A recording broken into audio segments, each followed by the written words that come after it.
Hello and welcome to the 4th grade series of math lessons for this summer. These lessons are intended to help you remember things from the time you leave school in the spring to the time that you go back to school in the fall. And there's also a focus on helping you to understand why things are and how things work. So why things are the way they are and how things work, why we do certain algorithms and what the steps mean. So this is just a quick little introduction to get you used to what we're going to be doing in each lesson and to give you a heads up about what you can expect. At the beginning of each lesson, I will tell you what materials you'll need. For the 4th grade, you'll always need a paper and pencil for every single lesson, and on some lessons you'll also need a calculator.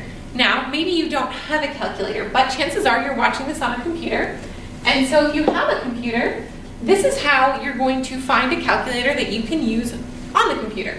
So what you're going to do is you're going to go down to the bottom bar on the computer and there should be a start button. And it looks like a flag, but it depends on what kind of computer you have. And you're going to click on that.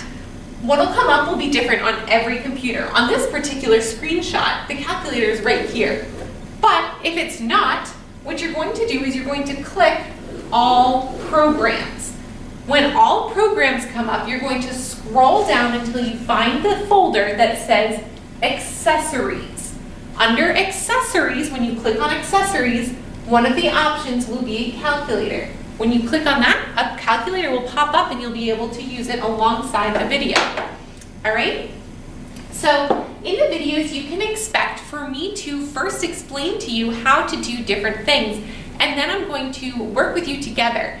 And in order to do that, I'm going to sometimes tell you to pause the video to do a step, and then once you're done with that step, you can click the play button so that the video will begin playing again, and I will continue to teach. So sometimes I have it in little steps, and between each step, you'll pause the video, do the workout, and then you can check in, see if it's what I did, and go on from there. And that way, if it's incorrect, you can correct it and the rest of the problem doesn't get messed up. And then eventually I will step back and I will have you do whole problems by yourself because you'll then be ready for it. And if at any point in a video you're confused or you're not sure what you're doing, you can always go back to earlier on in the video or to a previous lesson, because a lot of times the skills build up and you'll have to use a skill that you learned in an earlier lesson. If you forget how to do that, then go back to that earlier lesson and remind yourself how to do it.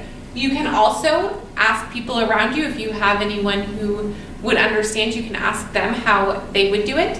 You can also, with your parents' or guardians' permission, you can go online and search different ideas. So if, let's say, you didn't understand the concept of adding and subtracting fractions, which is the last lesson in this series, if you didn't understand that, you could ask somebody and say, hey, could I look this up online, how to do this? And then maybe you'll be able to find a different way that somebody else has taught, and that will be able to help you in ways that I was not able to help. At the end of each lesson, I will present you with a thinking question. I don't have a question up here, but it will always have something to do with the lesson, and it's to get you thinking more deeply about why we do certain things, how we do it, why it's important, different things like that, where you would see it in real life. And then in the next lesson, I'll answer that question. So if I had a question here, I would answer it at the beginning of lesson 1. Then the question I give you at the end of lesson 2, I'll answer at the beginning of lesson 2. So that's basically it.